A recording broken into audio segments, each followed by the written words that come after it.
Hello, everyone, and welcome to another episode of Selling Greenville, your favorite real estate podcast here in Greenville, South Carolina. I'm your host, as always, Stan McCune, realtor right here in Greenville, South Carolina, and you can find all of my contact information in the show notes if you need to reach out to me for any of your real estate needs. And just a reminder, as always, please subscribe to the show, right? If you enjoy this content, subscribing is beneficial for you. That way you won't miss future episodes. And what's beneficial to me is if then you could coincide that by also hitting the like button, leaving a rating, hitting, 5-star rating, leaving a short review, any of those good things, whatever podcast app you're using, or if you're watching or listening on YouTube, all of those platforms, just doing those simple things would go a long way. And I'd appreciate if you guys could do that. Today, we're going to be taking a look back and this is something that I started to do last year, and I enjoyed doing this. It's a look back to bold predictions I made before 2024 about what was going to happen this year. So we're doing a mid-year bold predictions look back to see how things are coming. How are my bold predictions that I made coming along? And I intentionally do try to make predictions that are bold and that have a really good chance of not working out. And you guys are about to find out that a lot of my bold predictions have not worked out, but that's okay because there's value in formulating those bold predictions and using data and interpreting data, and then there's value in also just following up on it and seeing, okay, how have things changed from what it looked like they were going to be 6 or 7 months ago. So let's jump right in. When I did this episode, the first episode, the bold predictions back in, I guess it was either December or January that the episode actually released. I did 10 bold predictions. So we're going to go through each of these and just look at how they're doing. What does it look like? Does it look like my predictions are going to come to pass or not? By the way, if you're watching on YouTube, you'll notice that I look like I've been like working out in the sun or something. My hair's all greasy and everything. That is because I currently have no hot water in my house. That's getting remedied. It's kind of a long story, but yeah, I've not had a chance to take a shower today. I look all nasty and greasy because it's like 200 degrees outside, and there's that. But without further ado, let's jump right into the bold predictions that I made at the beginning of this year and how they're doing so far. Starting right with number one. I'm going to do these in the same order that I did them when I did this episode 6 months ago. Number one, my first bold prediction was that the Fed will begin cutting rates in the second quarter of 2024. Well, we are now in the third quarter of 2024 and no Fed rate cuts have happened. Now, it's been several years since we've really even had any debate on what the Fed will do. And I think that's important, is that this year, we've finally had debate over what the Fed is going to do. Now, we've talked about rates going up and down at different times in this podcast, so I want to be clear on something. Mortgage rates fluctuate, right? They've been fluctuating, we'll get to that in a second, but they've been fluctuating within about 0.5 percentage point throughout 2024. And that has nothing to do with what the Fed is actually doing outside of it's the markets trying to preempt what the Fed is going to do. So as rates go up and down, that's markets responding to statements that the Fed makes. That's markets responding to data that's coming out. That's not actually the Fed doing it, although the Fed is aware that sometimes what they say, well, pretty much all the time, what they say impacts markets. And so they're aware of that. So sometimes they will intentionally try to steer the market in a certain way. If they feel like rates, people are pricing in too heavily that the Fed's going to drop rates too much, too fast, they might come out with a real hawkish statement saying, no, we're not going to lower rates anytime soon. And vice versa. So I just want to make sure that you understand that. The Fed has not touched their rates in quite some time, but most people think that they will. Now, depending on what you read, this is where the disagreements begin, and where the debate that I referenced to a couple of minutes ago, this is where the debate is happening. Depending on who you read and where you read it, the Fed might be making their first rate cuts this month in July. I think that's highly unlikely. And I have a lot of good reasons for believing that is absolutely not going to happen. I'm recording this on July the 9th. We'll find out later this week if they're going to cut rates this month. I'm almost positive it's not going to happen. I'd wager a lot of money that it's not going to happen this month.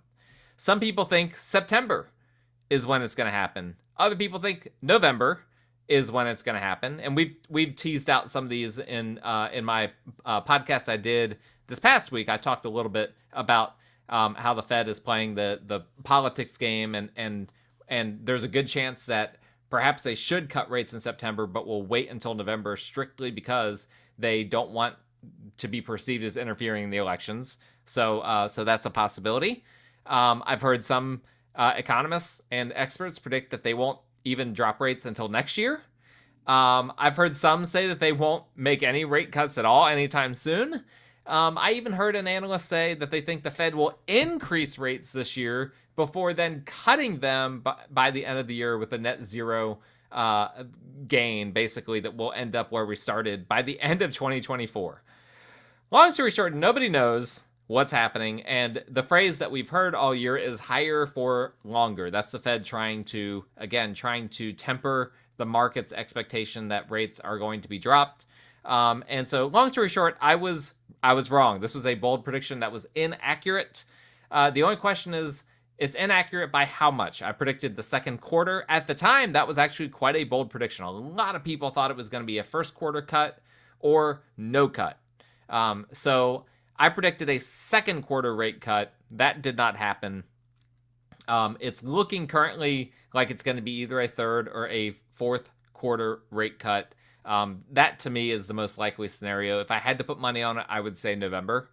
That would be my, if I was revising this bold prediction, I would say it would be a fourth quarter cut. And this has surprised everyone, right? The labor market being stronger than people expected, the stock market being stronger than people expected. Just markets in general have weathered the storm a lot more resiliently than people and experts thought they would. And so here we are. The result of that is rates are exactly the same as they were 6 or 7 months ago, and my bold prediction number 1 was inaccurate. All right, bold prediction number 2. We're not going to spend as much time on each of these. I said that there will be no recession in 2024 and that we will achieve a soft landing. Well, some people will debate, again, the definition of a recession. Actually, this is a really big debate right now because the traditional metrics for measuring recessions kind of flew out the window after the pandemic. But long story short, nobody right now thinks that we're in a recession. Some people, if they're looking at certain models like the SAM, SAHM model, et cetera, might think that we're close to a recession. This is going to be debated. But me personally, I feel like this prediction is looking good at the moment. I feel like the likelihood of there being an obvious recession, like a recession that everyone agrees, okay, this is a recession, I think that's pretty unlikely for the remainder of this year. Now, by pretty unlikely, I would say probably 75%, maybe 70%. So there's still a decent chance. It's just not the majority opinion in among most economists. It's not my opinion. I think we will achieve this quote-unquote soft landing, which is essentially inflation coming down without the economy going into recession. That's the simplest way of thinking about that. And so we'll see. We'll see how this plays out throughout the rest of this year. But at the moment, I feel pretty good about that prediction. So 1 for 2 so far. Or at least, again, what appears like it will end up being 1 for 2. Number 3, bold prediction number 3. I said that mortgage rates will spend the entire year in the 6s. And that the average for the year will be in the high 6s when it's all said and done. Absolutely not. I was way off on this. I said, and again, this was based on Mortgage News Daily's average rate that they have for the year. It's according to Mortgage News Daily, the rates have basically been in the 7s all year. So that did not play out at all. We never saw those lower rates come through. We've been in the 7s pretty much all year. So I will take the L on that one and say that I'm 1 for 3 so far. Number 4, inventory will remain below pre-pandemics for the entire year. Another one I've got to take the L on. we are already pretty much right at pre-pandemic levels. So I think, at the end of the year, I might be able to make the argument that on average, we were below pre-pandemic levels. But the way I worded this, I said that it would be below pre-pandemic levels for the entire year. We're pretty much already at pre-pandemic levels. So that's where we are. Inventory has gone up. We've had a lot more sellers enter the market than buyers. And the result of that is inventory has gone up substantially. It's gone up by 25% this year.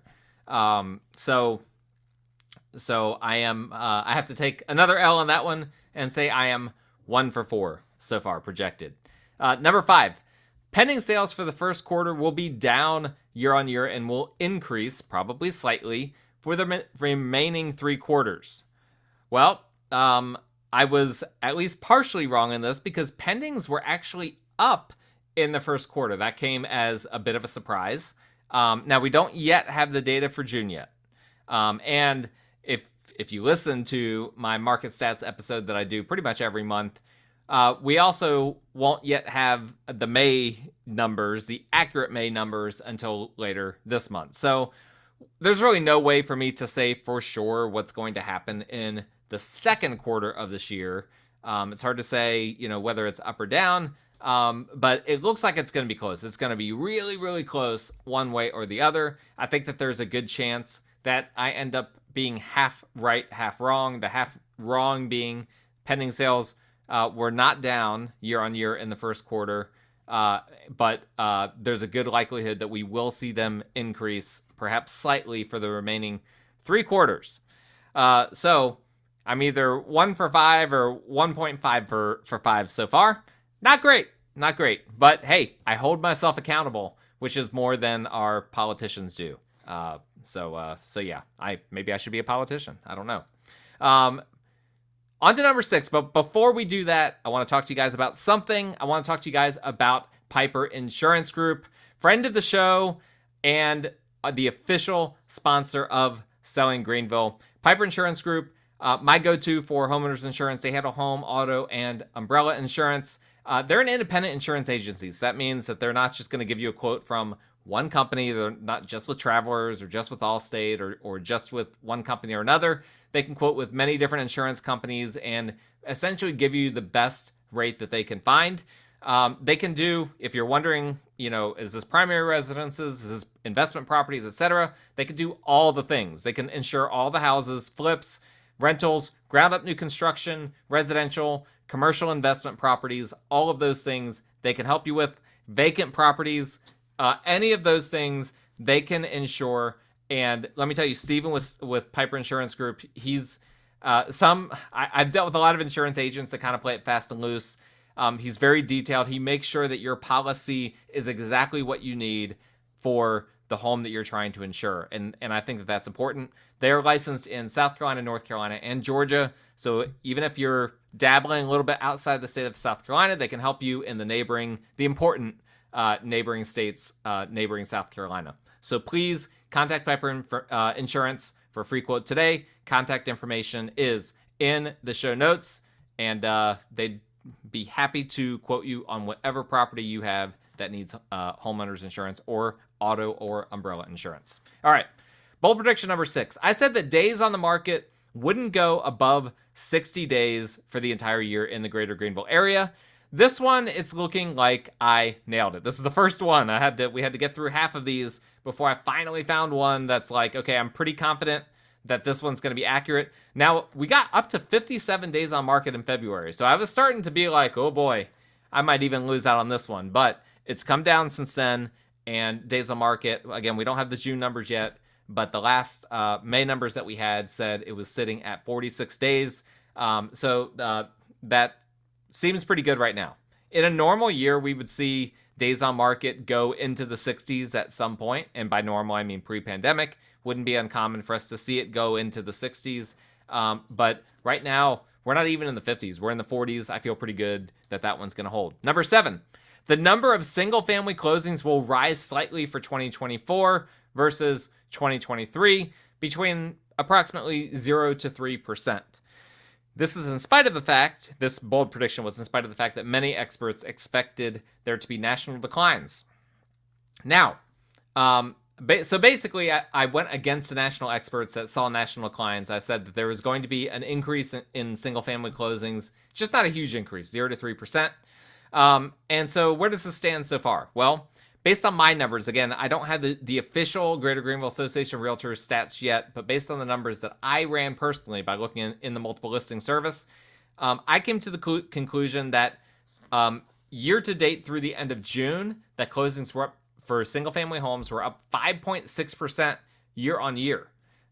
So that's way higher than obviously what the experts thought. That's way higher than even what I predicted, but we still have half a year left. And as we get closer to elections and all of that, and the second half of the year tends to slow down anyway, I think we're going to see a pretty big slowdown the second half of this year is what I think. So I feel pretty good that this 0 to 3% number, I think is very much in play. I think that we're going to see much slower months towards the end of the year into the fourth quarter and all of that. And I think that when it all balances out, I feel good that I will nail that one. So what are we at? We're at something like 3 out of 7, if I remember correctly, is what I'm at. Again, just projecting, because we don't know for sure, but I'm projecting that I'm going to be right on 3 out of these first 7 that we've discussed. Number 8, multifamily sales in Greenville MLS will exceed 100 sales for the year for the first time ever, at least as far back as I can go in the multiple listing service. And as of the end of June, there were 61 multifamily closings year to date. So that's looking really good, right? I mean, if that continues at that pace, which it likely won't, but if it were, that would put us at over 120 closings for the year. Now, I'm already saying that I think there will be a slowdown, but we only need to have 39 multifamily closings in the next 6 months in order for this prediction to hit. I feel good about that. So at the moment, it's looking like 4 for 8. I'm making a little bit of a comeback here. Number 9. Foreclosures and foreclosure sales for single family will increase slightly but remain well below pre-pandemic norms.